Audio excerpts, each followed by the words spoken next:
Picture this.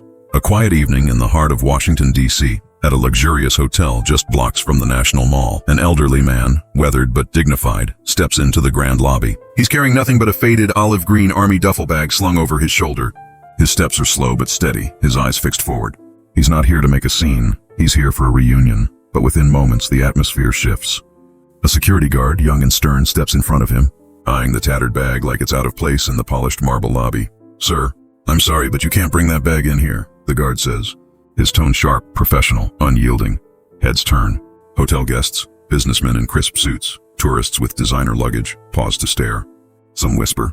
A few smirk, assuming the man doesn't belong in this upscale setting. To them, he's just an old guy with a ratty bag, out of his element. But they don't know the story behind that bag. It's not just canvas and worn-out straps. It's a relic of courage, of battles fought, of a life dedicated to service. The man, Mr. Thompson, a Vietnam War veteran, straightens up and speaks calmly, his voice steady with the weight of years.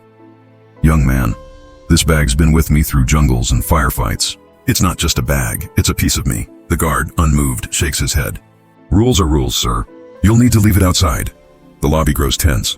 A few guests pull out their phones, recording the exchange. Some chuckle, assuming Mr. Thompson is just a drifter who wandered in. The whispers grow louder, judgmental. But then, a commanding voice cuts through the noise. "Stand down! Let him through!"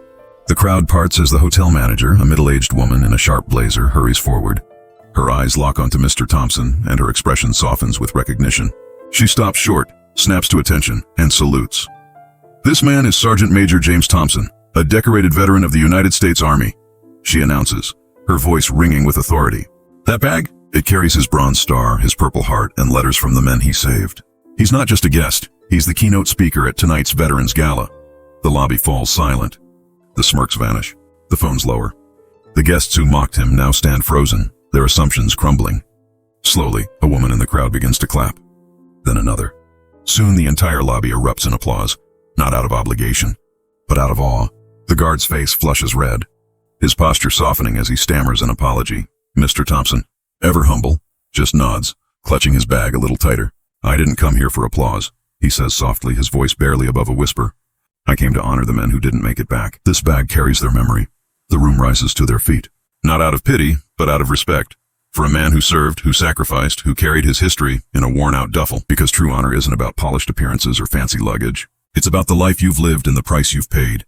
If this story moves you, if you believe that honor shines through no matter the package, hit that like button. Share this with someone who needs to hear it, and subscribe for more stories that remind us what really matters. Now tell me, put yourself in that guard's shoes.